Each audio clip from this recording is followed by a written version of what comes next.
ये दिल्ली है 1750 के दशक की और ये लंदन शहर। तब दोनों शहरों के बीच की दूरी लगभग 20,000 किलोमीटर थी, यानी तकरीबन 265 साल पहले 20,000 किलोमीटर की दूरी तय करके कुछ अंग्रेज भारत आए। उनका मकसद व्यापार था।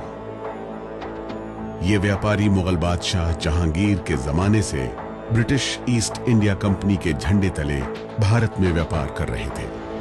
1750 के दशक तक मुगलों की सत्ता नाम मात्र की रह गई थी। अब क्षेत्रीय राजा महाराजाओं का जमाना आ गया था। अंग्रेज अब इन्हीं राजा महाराजाओं से अनुमति लेकर काम कर रहे थे, लेकिन जल्द ही उन्होंने सोचा कि क्यों नहीं व्यापारी की जगह राजा बनकर इस देश को चलाया जाए। ये भारत के इतिहास की वो सदी है जबकि भारत किसी तरफ भी जा सकता था। ये जो 18वीं शताब्दी का दौर है, उस वक्त भारत में क्षेत्रीय राज्य थे। मुगल साम्राज्य का पतन हो चुका था। मुगलिया दौर के पतन में बहुत सारे सक्सेसर स्टेट्स को जन्म दिया था। पश्चिम में और उत्तर पश्चिम में और दक्षिण पश्चिम में मराठों का साम्राज्य था जो पेशवाई के अधीन था, और दक्षिण में मैसूर की रियासत थी जहाँ हैदर अली और टीपू सुल्तान का उदय हो रहा था उस वक्त। उत्तर पश्चिम में जो पंजाब का सूबा था, वहाँ सिख मिस्र जो है वो ताकतवर हो गए थे। अफगानिस्तान में और दुरानी क्षेत्रों में अहमद शाह अब्दाली हिंदुस्तान पे आक्रमण करने की तैयारियां कर रहे थे और बीच बीच में हिंदुस्तान पे हमले करते थे। रोहिल्ला पठान जो है उन्होंने अपनी एक रियासत कायम कर रखी थी, जिनका कैपिटल सिटी नजीबाबाद हुआ करता था। नजीबुद्दौला वगैरह वहाँ से रूल किया करते थे। बंगाल की अपनी रियासत थी। अवध के नवाब अलग थे। अवध एक स्वतंत्र राज्य की तरह जो है डेवलप हुआ सफदरजंग के बाद, और उस वक्त अवध के नवाब शुजाउद्दौला हुआ करते थे। भले ही मुगलिया दौर खत्म हो रहा था, लेकिन क्षेत्रीय राज्यों के अंदर एक इसका जोश भरा हुआ था। बाजार के अंदर जो है नई नई प्रवृत्तियां उभर करके सामने आ रही थी। तो ये दौर बड़ा दिलचस्प और बड़ा, जिसे कहते हैं बहुत ही रोचक दौर है भारतीय इतिहास का, जहाँ एक जिसे हम लोग बोलते हैं ट्रांजिशन हो रहा था, और दूसरी तरफ ईस्ट इंडिया कंपनीज का भी उदय इसी 18वीं शताब्दी में हुआ, जिसमें फ्रांसीसी ईस्ट इंडिया कंपनी और अंग्रेज़ों की ईस्ट इंडिया कंपनी दोनों ही जो हैं, दोनों का उदय हो रहा था। दोनों शक्तिशाली हो रही थी, ताकतवर हो रही थी। और भी कंपनियां जो है अलग अलग जगहों पर इंडियन ओशन में उसके रेम पर मौजूद थी, लेकिन राजनीतिक महत्वाकांक्षा की जहाँ तक बात है, साउथ एशिया में वो सिर्फ इन दो कंपनियों में जो है काफ़ी ज़्यादा रूप से हमें स्पष्ट दिखाई पड़ती है। संघर्ष मुख्यतः दो कंपनियों के बीच में सीमित ने अपने इलाके जो है बांटे हुए थे। चंद्रनगर एक फ्रांसीसी फैक्ट्री थी। कलकत्ता में हुगली नदी के किनारे जो है फोर्ट विलियम वहाँ पर मौजूद था। पौंडीचेरी फ्रांसीसियों का एक बड़ा उपनिवेश था। उसके बगल में मद्रास मौजूद था। पश्चिमी तट पर जाइए तो बॉम्बे, जो कि शुरुआत में पोर्तुगीज़ के हाथ में था, बाद में वो दहेज में अंग्रेज़ों को प्राप्त हुआ था, ब्रिटिश ईस्ट इंडिया कंपनी को प्राप्त हुआ था। सूरत में जो है अंग्रेज़ों की अपनी फैक्ट्री थी। गोवा, दमन दीव ये पुर्तगाली फैक्ट्रियाँ, इसी तरीके से और तमाम फैक्ट्रियाँ पूरे तट पर फैली। उन दिनों अंग्रेज़ों के जो खास प्रतिद्वंदी हिंदुस्तान में थे वो थे फ्रांसीसी। फ्रेंच ईस्ट इंडिया कंपनी और ब्रिटिश ईस्ट इंडिया कंपनी के लिए भारत में सबसे महत्वपूर्ण जगह थी बंगाल, जहां दोनों ही कंपनियों की फैक्ट्रियां मौजूद थीं और दोनों ही कंपनियां स्थानीय नवाब से कारोबार में रियायत की कोशिश में लगी हुई थी। 18वीं शताब्दी का जो बंगाल का जो किंगडम था, जिसको हम लोग बंगाल सूबा कहते हैं, जिसमें उड़ीसा और बिहार के भी बड़े बड़े हिस्से आया करते थे, उसकी नींव डालने वाले आदमी थे मुर्शिद कुली खान, जो बंगाल के सूबेदार थे। एक किस्म की स्वतंत्र सत्ता जो है स्थापित हो चुकी थी। मुर्शिद कुली खान ने एक नाम मात्र का रिश्ता तत्कालीन मुगल बादशाह के साथ बना रखा था और ज़रूरत पड़ने पर वो उन्हें खराज भी भेजता था, लेकिन अंदरूनी रूप से उसने पूरी तरह से जो है अपने आप को मुगल दौर से जो है अलग कर लिया था। और मुर्शिद कुली खान के बाद वहाँ एक बहुत काबिल सूबेदार हुए, उनका नाम था अली वर्दी खान। बंगाल में नवाब अली वर्दी खान के जमाने से ही अंग्रेजों से खटपट शुरू हो गई थी। तब मुख्य वजह व्यापारिक आजादी थी जो मुगल शासक फर्रुख सियार ने दी थी। 1717 में फारूक सियार भारत के मुगल बादशाह थे हिंदुस्तान के, और उन्होंने फरमान जारी किया था, जिस फरमान की वजह से, जिस फरमान की बदौलत ईस्ट इंडिया कंपनी का जो आंतरिक व्यापार था भारत में, उसको कर मुक्त कर दिया गया। कंपनी ने जो अख्तियार, जो अधिकार एक फरमान के जरिए हासिल किए थे, उसका बेजा इस्तेमाल कंपनी के तमाम ओहदेदार करना शुरू कर चुके। इस फरमान के तहत जो दस्तक इनको मिला करते थे कर मुक्त व्यापार के, उन दस्तकों को वो लोग अपने निजी व्यापार के लिए इस्तेमाल करते थे, जिसकी वजह से उन लोगों को भारतीय व्यापारियों के मुकाबले चीज़ें सस्ते में बेचने की जो है वो सहूलियत प्राप्त हो जाती थी। और ये बंगाल के नवाबों को जब इस बारे में जानकारी मिली तो उन्हें इससे खुशी हुई। अली वर्दी खान को जब बहुत ज़्यादा शिकायतें आनी शुरू हो गई और अंग्रेज़ों की हिमाकत बढ़ती चली गई इसकी वजह से, तो अली वर्दी खान ने बंगाल के अंदर पूरा ही आंतरिक जो व्यापार था उसको कर मुक्त कर दिया, जिसको हम कहते हैं उसने लेवल प्लेइंग फील्ड भारतीय व्यापारियों को और अंग्रेज़ों को एक साथ दे दिया, जिससे अंग्रेज़ बुरी तरीके से चिढ़ गए। लेकिन 1756 में अली वर्दी खान की मृत्यु हुई और अली वर्दी खान के जो नाती थे, जो ग्रैंडसन थे, सिराजुद्दौला, वो उस वक्त एक बहुत ही छोटी उम्र में युवा था, उसमें जोश था, लेकिन गलती करने की उसकी संभावनाएं भी शायद उसी तरीके से ज़्यादा थी, तो उसे कंपनी की तमाम चीज़ें पसंद नहीं। उन्होंने देखा कि जो ब्रिटिश ईस्ट इंडिया कंपनी का जो लूट चल रहा है, ना ही टैक्सेस दे रहे, ना ऑक्ट्रे दे रहे, सबसे पहले उन्होंने बंद कर दिया।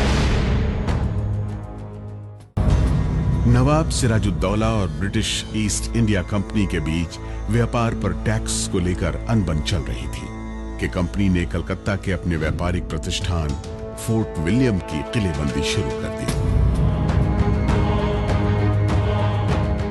फोर्ट विलियम वो एक एस्टैब्लिशमेंट था अंग्रेज़ों का, जिसके आसपास बाद में कलकत्ता का शहर जो है वो डेवलप हुआ। फोर्ट विलियम एक किला था छोटा सा। फोर्ट विलियम अंग्रेजों की कलकत्ता की फैक्ट्री थी।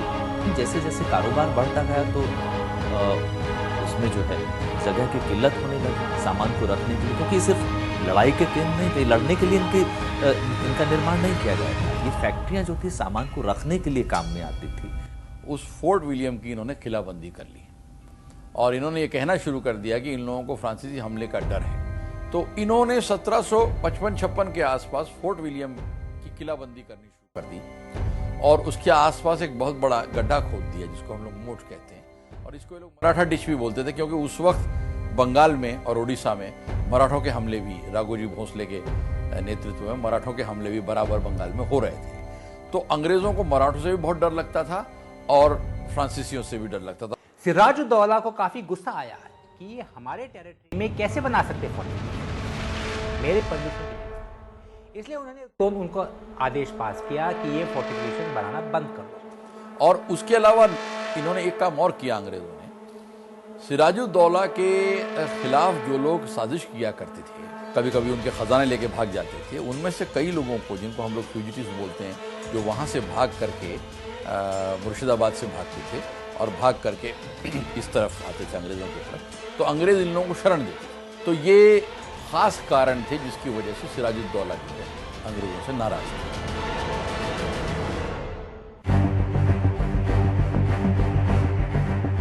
नवाब साहब जब कंपनी से नाराज हुए तो नाराजगी इस हद तक बढ़ गई कि उन्होंने कलकत्ता पर हमला कर दिया, जो खुद की राजधानी मुर्शिदाबाद। कासिम नगर कैप्चर कर रहे काफी आसानी से और कलकत्ता में भी आकर के फोर्ट विलियम को कैप्चर किया। ब्रिटिश को कलकत्ता से निकाला गया। 1756 जून के महीने में सिराजुद्दौला ने फोर्ट विलियम पे हमला किया और फोर्ट विलियम में उनकी फौज दाखिल हो गई। दाखिल होने के बाद अंग्रेज वहां से भाग गए। अंग्रेज भाग गए, बहुत सारे अंग्रेज बंदी बना लिए। जब सिराजुद्दौला ने फोर्ट विलियम को कब्जा किया, एक इंसिडेंट हुआ था जिसे लोग कहते हैं द ब्लैक होल इंसिडेंट। उन्होंने 146 ब्रिटिश प्रिजनर्स लिए थे, जिसमें काफी लेडीज भी थे और बच्चे भी थे। उनको एक फोर्ट विलियम के अंदर एक छोटी सी कोठरी में बंद कर रखा गया और जब दरवाज़ा खोला गया वापस जो है तो महज शायद 23 लोग जो है इसके अंदर से जिंदा बाहर निकले। अंग्रेज़ों ने बाद में इस घटना को अपनी तरीके से प्रचारित किया। हालांकि इतिहासकारों में ये मतभेद हैं इस बात को लेकर के कि वाकई में क्या ये ट्रेजेडी हुई थी या अंग्रेज़ों ने जानबूझ करके इसको इतना बढ़ाया चढ़ाया ताकि उनकी जो आगे की नीतियां हैं उनकी सफाई के लिए ये एक कारण की तरह प्रस्तुत किया जा सके और उसको एक बहाना बनाया गया सिराजुद्दौला से बाद में बदला लेने के। और नवाब साहब पर इसकी जिम्मेदारी सीधे सीधे आयत की गई। ये उनकी सरपरस्ती में उनकी निगहबानी में हुआ था।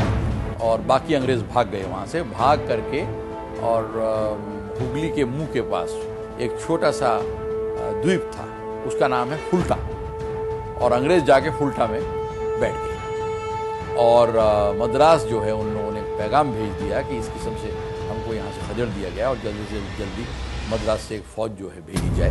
बहरहाल कलकत्ता पर नवाब सिराजुद्दौला के कब्जे की खबर जो है कुछ महीनों के बाद जो है जब मद्रास पहुंची, उस वक्त मद्रास में रॉबर्ट क्लाइव मौजूद थे और रॉबर्ट क्लाइव 1756 से ही भारत के दूसरे हिस्सों में भी काफी एक्टिव रहे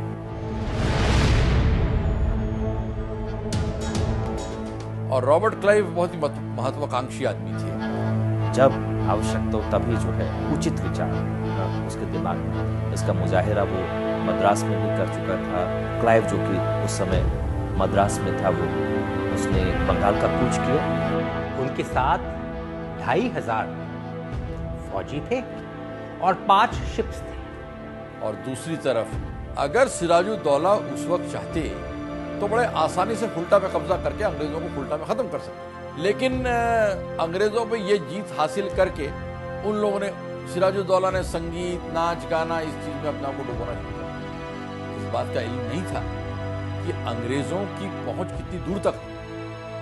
पूरी दुनिया में जो उनकी पकड़ थी और पूरी दुनिया से जो साधन वो ला सकते थे, एक बहुत बड़ी नौसेना के जरिए वो कहीं से भी सैनिक ला सकते, वो किसी भी पोर्ट को ब्लॉक कर सकते, वो बिल्कुल आपका जिसे कहते हैं कि आपके शहरबंदी कर देते थे, आपके बंदरगाहों को ब्लॉक कर देते थे। ये जो ताकत थी अंग्रेजों की, इस ताकत का सिराजुद्दौला को इल्म नहीं था।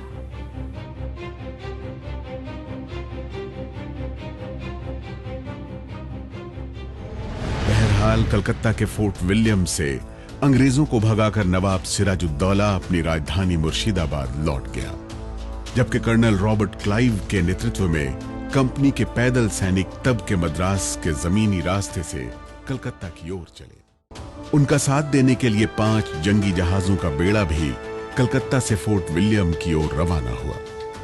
तकरीबन 2 महीने के बाद ये फौज कलकत्ता पहुंच गई। ये बेड़ा जब आया और ये फौज जब आई, तब जो फुल्टा में अंग्रेज जाकर छुप गए थे और उनके साथ कुछ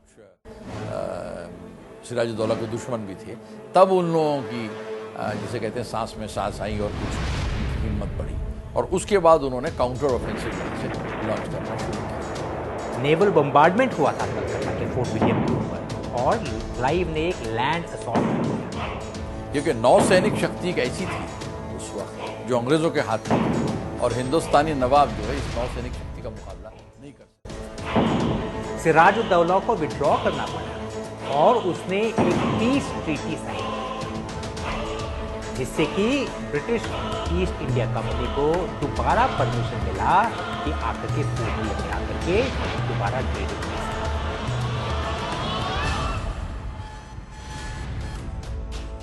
सके। ऐसे रॉबर्ट क्लाइव के नेतृत्व में ब्रिटिश ईस्ट इंडिया कंपनी ने कलकत्ता के फोर्ट विलियम पर दोबारा अपना झंडा लहराया। अब कंपनी ने 24 परगना और फोर्ट विलियम के आसपास के इलाकों को अपने कब्जे में ले लिया। दूसरी तरफ नवाब सिराजुद्दौला अपनी राजधानी मुर्शिदाबाद से अपना राजकाज चला रहा था, लेकिन पर्दे के पीछे शह और मात का खेल भी शुरू हो गया था। रॉबर्ट क्लाइव ने नवाब के दरबार में सेंध लगानी शुरू कर दी।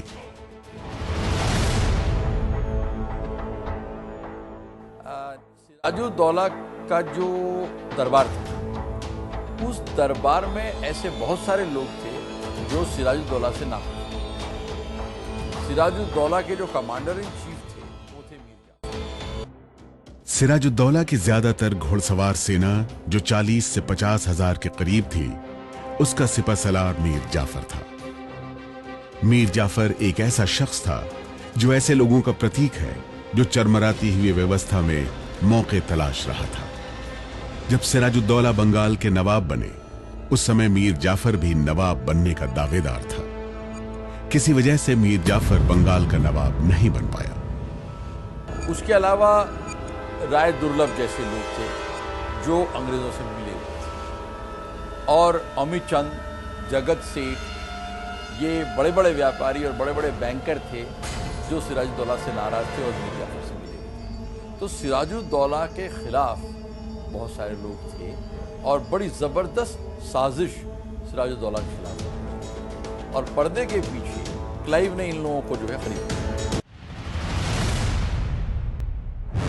यानी तब के भारत के सबसे समृद्ध राज्य बंगाल पर कब्जा करने की एक रणनीति पर ब्रिटिश ईस्ट इंडिया कंपनी काम कर रही थी। रॉबर्ट क्लाइव ने इसी रणनीति के तहत एक के बाद एक मांग बंगाल के नवाब सिराजुद्दौला के सामने रखी। क्लाइव नवाब से बिना टैक्स के व्यापार की इजाजत चाहता था, अपनी सेना रखने और किला बनाने की छूट चाहता था। कुल मिलाकर ये मांग नवाब की सार्वभौम सत्ता को सीधी चुनौती थी। पानी नाक से ऊपर तब चढ़ा जब अंग्रेजों ने चंद्रनगर के फ्रांसीसी फैक्ट्री पर हमला कर कब्जा कर लिया। आखिरकार नवाब सिराजुद्दौला ने अंग्रेजों के खिलाफ सैन्य कार्रवाई का फैसला किया। आखिरकार नवाब सिराजुद्दौला ने अंग्रेजों के खिलाफ सैन्य कार्रवाई का फैसला किया। यह भारत के इतिहास का टर्निंग पॉइंट था। नवाब की जीत का मतलब था अंग्रेज देश से बाहर होते और हार का मतलब था भारत पर अंग्रेजी हुकूमत का। नवाब ने रक्त रंजित लड़ाई की तैयारी शुरू कर दी। नवाब अपने सिपह सलार मीर जाफर और राय दुर्लभ की साजिशों से वाकिफ था, लेकिन सभी ने नवाब को अंतिम वक्त तक साथ देने का वादा किया। लेकिन नवाब की सेना अंग्रेजों के खिलाफ कूच करती, उससे पहले ही उसकी सेना में बगावत जैसी स्थिति बन गई। मीर जाफर नवाब की जिस सेना का मुख्य सेनापति था, उसी सेना ने कूच करने से मना कर दिया और शर्त रखी कि जब तक कि उन्हें उनके वेतन का बकाया न मिल जाए, वो लड़ाई के लिए कूच नहीं करेंगे। मीर जाफर इस मामले में मूक दर्शक बना रहा। अंत में जैसे तैसे पैसा देकर सिराजुद्दौला ने अपनी 35,000 पैदल, 13,000 घुड़सवार और 53 बड़ी तोपों के साथ कलकत्ता की तरफ कूच किया। दूसरी तरफ रॉबर्ट क्लाइव 600 यूरोपियन पैदल सैनिक, 100 यूरोपियन मुल्क के भारतीय, 170 तोपची के साथ साथ 2100 स्थानीय सिपाहियों के साथ मुर्शिदाबाद की तरफ बढ़ा। अंग्रेजों की 3,000 की सेना नवाब की 50,000 की सेना से टक्कर लेने जा रही थी। सिराजुद्दौला की सेना ने भागीरथी नदी के किनारे पर बसे प्लासी गांव में मोर्चा लगाया। 22 जून 1757 की रात क्लाइव के नेतृत्व में ईस्ट इंडिया कंपनी की फौज भी प्लासी पहुंच गई। यह तय हो गया कि कोलकाता से लगभग 160 किलोमीटर दूर प्लासी गांव में भारत के भविष्य का फैसला होगा।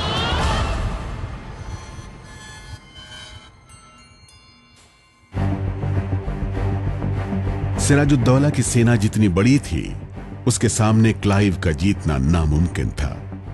लेकिन यह तब संभव था जब उसके सेनापति उसका साथ थे। अगले ही दिन सुबह सिराजुद्दौला की सेना ने मोर्चा संभाला। लड़ाई शुरू हो गई। दोनों तरफ से भयंकर गोलाबारी हुई। तोपें आग उगल रही थी। लेकिन मीर जाफर जिस मोर्चे का नेतृत्व कर रहा था, वहां कोई हरकत ही नहीं थी। वही हाल यार लुत्फ खान और राय दुर्लभ के मोर्चे का भी था। नवाब की तरफ से मीर मदन नाम का सेना नायक ही आगे बढ़कर अंग्रेजों को भगाने में लगा था। यह माना जाता है कि मीर जाफर और उसके साथी लड़ाई में किसका पलड़ा भारी होता है, ये देख रहे थे। उनकी मंशा जीतने वाले के साथ खड़े होने की थी। दूसरी तरफ क्लाइव भी मीर जाफर के संदेश का इंतजार कर रहा था। दिन के 11 बजे मौसम और देश के भविष्य ने एक करवट ली। मॉनसून के काले बादल प्लासी पर छाने लगे। जल्द ही भारी बारिश शुरू हो गई। इससे दोनों तरफ से गोलाबारी रुकी। बारिश से बारूद को भीगने से बचाने के लिए कोई साधन सिराजुद्दौला की सेना के पास नहीं था। बारूद भीगने से गोलाबारी रोकनी पड़ी। उधर अंग्रेजों ने भी गोलीबारी रोक दी। बारिश खत्म होने के बाद सिराजुद्दौला के वफादार मीर मदन ने अंग्रेजों पर हमला बोला। उसे लगा कि अंग्रेजों का बारूद भी भीग गया होगा, लेकिन अंग्रेजों ने अपने बारूद को तिरपाल से ढक रखा था। जैसे ही मीर मदन और उसके सैनिक अंग्रेजों के नजदीक पहुंचे, उन पर गोलीबारी शुरू हो गई।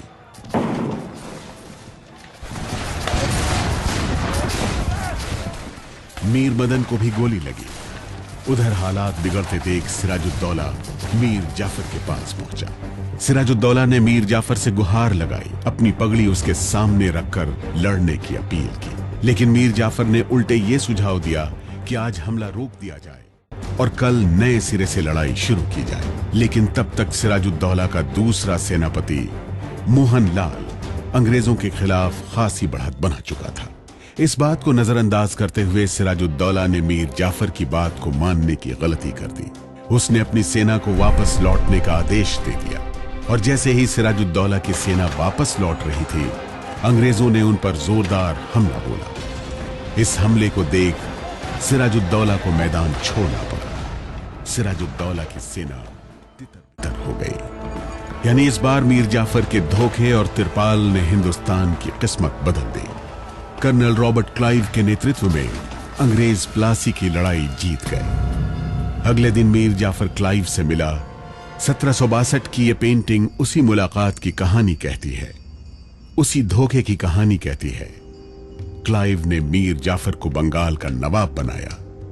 क्लाइव और कंपनी ने इस घटना के बाद हिंदुस्तान से धन का दोहन शुरू किया और यह सिलसिला 1947 तक चलता रहा।